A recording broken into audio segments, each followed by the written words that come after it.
Hi, welcome to audit preparation training. This is part 2 of our evidence preparation. So in part 1, we showed you the different options for getting those evidence records into the platform. Today, we're actually going to work in the evidence record and show you how you can set up the collection of documents, both for this for your actual upcoming audit, and how you can set automation in the platform so that the system will send out notifications for all of your future audits year over year. Okay, so let's get into the training.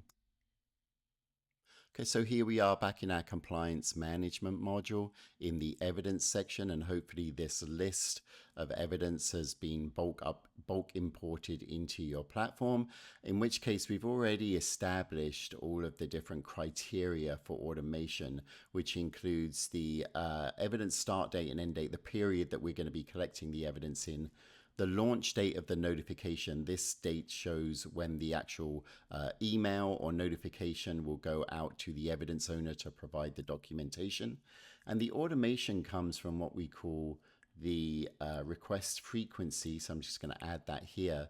So based upon the frequency that you establish for this request, what our system is going to do is going to send out a refreshed notification with audit period refreshed as well, for each for the evidence owner to provide new evidence based on that frequency. So that might be quarterly, could be for an annual audit, basically, or weekly, whatever it is that you actually require this, the period, the amount of times that you require this evidence to be collected for your audits.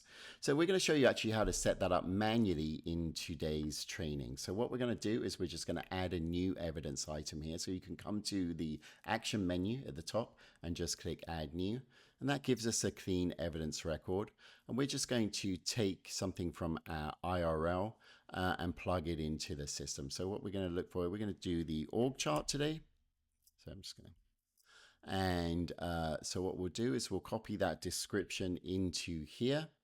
And now we're going to build out the evidence record. So first we're going to name it. So probably all we need to call this is org chart. So that's pretty self-explanatory. And then let's just go back to the description for a second. One thing we want to note here is the description is what the evidence owner is going to see. And this is how they're going to know what document you're actually looking for.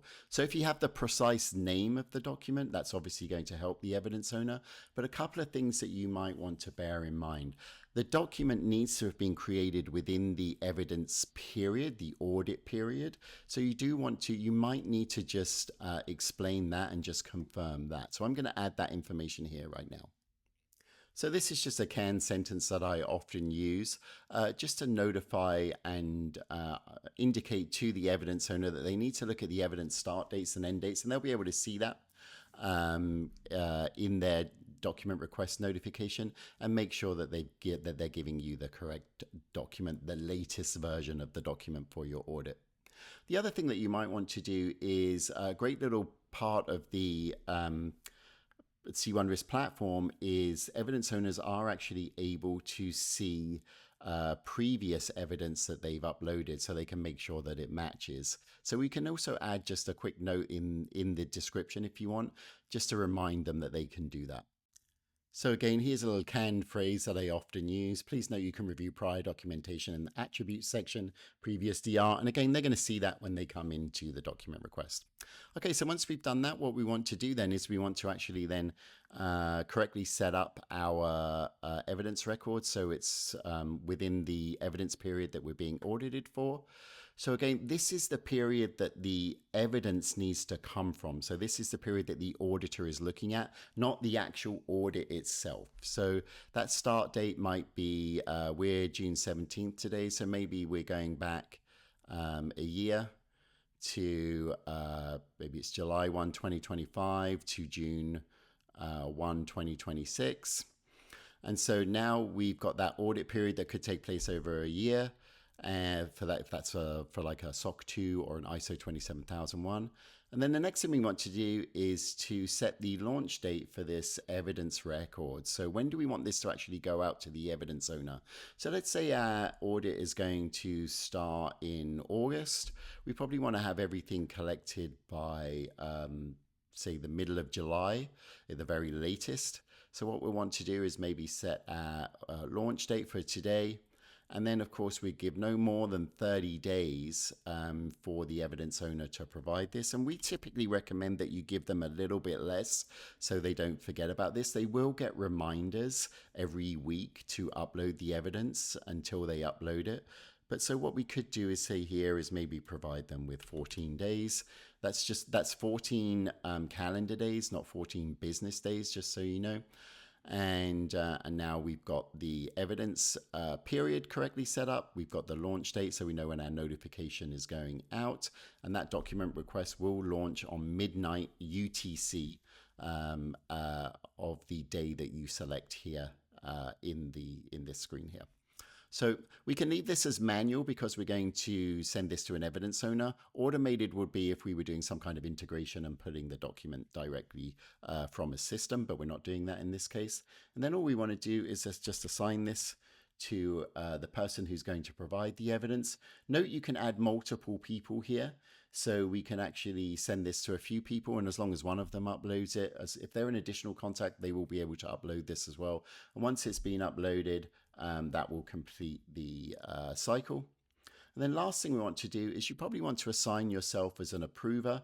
This way you will see the evidence when it comes in, and you'll be able to check that it's right. And if it's not right, you can actually reject it, send it back to the evidence owner and ask for additional information. And that will be part 3 of our training today. Okay. Okay, so once you've done this, all you need to do is click Save. And now your evidence record is ready, and we can come back to the evidence list view here, and you can see that we've now added that and everything's set up and ready to go, and this is going to launch. Now note that all of these evidence end date, launch date, start date, etc., these can actually be populated in bulk. You can just select all of them, or you can select individual ones, however you want to do it. And then when you come up to your action menu, let's say you want to just set the evidence start date, end date, and launch date as all the same, then you can just do that here. Change the evidence start date, change the end date, change the launch date, and you can even change the collection due days. So everything that we just did individually there can be done in bulk in this action menu here. Okay, so now you're basically set up. You can start collecting evidence, but what we want to do now is we're going to actually start the building process so that you can actually have a dashboard and track your audit against the regulation that you are being audited against. So we're going to be building internal controls, and we're going to be adding our obligation, the standard or requirement that you're being audited against, and we'll show you that in all of our future trainings. This terminates the training for today. Thank you very much, and move on to part 3, where we'll show you the evidence collection, review, and how to reject or ask for additional information. Thank you very much.